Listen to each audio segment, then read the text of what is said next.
Saint-Rémy sous la voiture.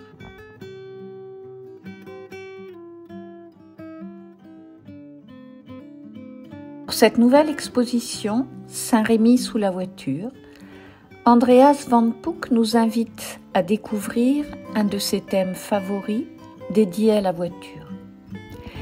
Ce titre désigne immédiatement le regard malicieux que porte l'artiste à cette apparente confrontation de deux mondes qui se percutent. Mais que ferions-nous sans cette voiture, symbole de voyage, de liberté, d'appartenance sociale, aussi dénoncée par une prise de conscience écologique? Les nouvelles œuvres d'Andreas Van Puck allient l'histoire de ce village provençal à l'architecture préservée et le présent de nos usages urbains. Par ce constat, le peintre ne critique pas l'omniprésence de la voiture. Il nous invite à mieux observer qui nous sommes.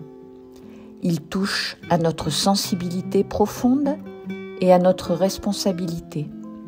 Toutefois, il ne juge pas, mais il désire nous faire appréhender cette surabondance de produits, surconsommation de notre époque. Ces peintures seront les témoins de demain. Elles expriment sans complaisance, mais sans jugement. Par un jeu de miroir, il nous renvoie notre propre image. Traduire l'immédiateté et la fulgurance du quotidien qui nous entoure par des gestes au pinceau, appliqués sur une toile dans un temps long, n'est-ce pas un paradoxe? Et si c'était le désir de mémoire, le désir de focaliser ces instants que nous ne voyons pas? Et donc, dans cette transcription picturale, Andreas Van Puck comprend-il en précurseur, en visionnaire, que l'accélération du temps qui nous échappe trouvera un réconfort dans ce tableau pour une transmission de ce que nous n'avons pas su retenir?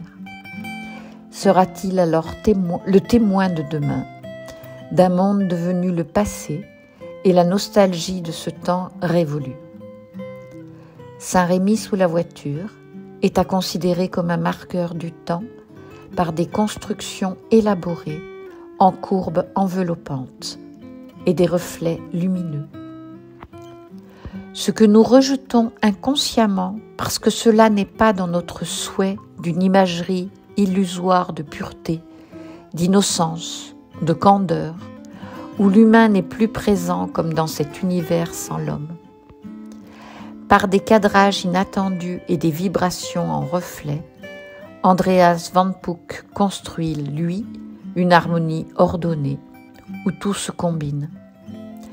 Il offre à nos yeux le vrai, dont nous devons accepter la globalité.